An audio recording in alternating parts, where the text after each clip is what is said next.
In the year 480 BC, the world trembled beneath the march of the Persian Empire.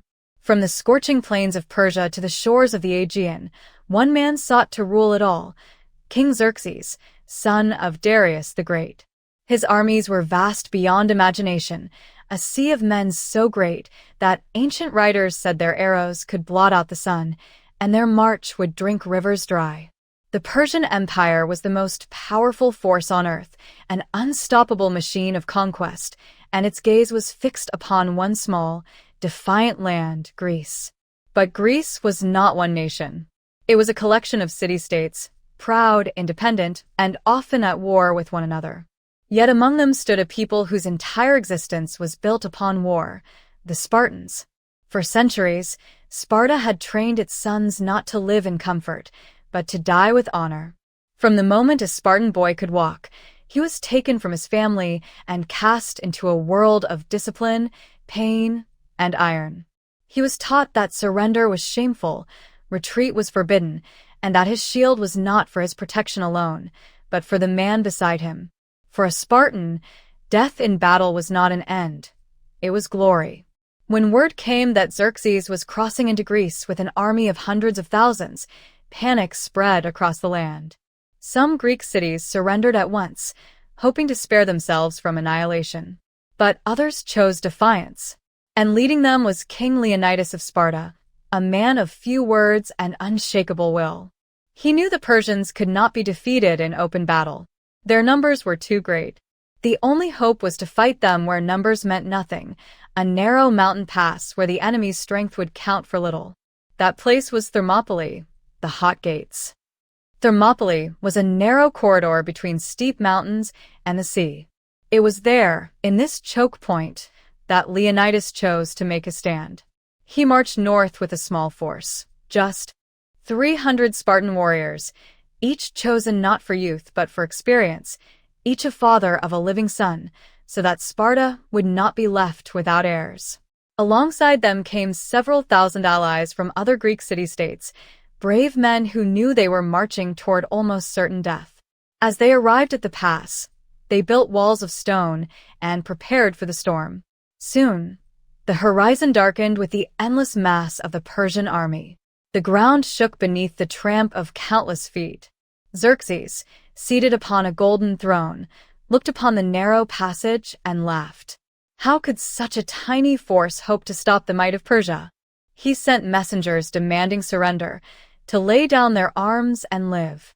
Leonidas answered with two immortal words: Mol and Lab. Come and take them. And so the battle began. At dawn, waves of Persian soldiers charged into the pass, their war cries echoing against the cliffs. The Spartans stood shoulder to shoulder, shields locked, spears ready. When the first wave struck, the mountains themselves seemed to tremble. Bronze clashed with iron, arrows rained from the sky, but the phalanx held. The Spartans fought as one, moving like a single creature of war. Their discipline, their strength, their unity, it was unbreakable. The Persians fell in heaps before them. For every Spartan who fell, dozens of enemies died. As the day wore on, Xerxes sent in his elite warriors, the immortals, soldiers famed for their skill and feared across the world. But even they could not break the Spartan line. The narrow pass denied them their advantage in numbers. Their fine silk armor was no match for the bronze and muscle of the Spartan warriors. Ancient accounts say the fighting was so fierce that bodies piled up, blocking the path, forcing the Persians to drag away their own dead so the living could continue to attack. Still, the Spartans did not yield. When Persian arrows darkened the sky, one soldier famously remarked, "Then we shall fight in the shade." Their humor in the face of death became legend. They fought for 2 days without rest, and each attack was thrown back in ruin. Even a mighty Xerxes began to doubt. Could it be that these few men might stop the empire of Persia? But on the second night, treachery struck. A Greek named Ephialtes, hungry for reward, betrayed his homeland.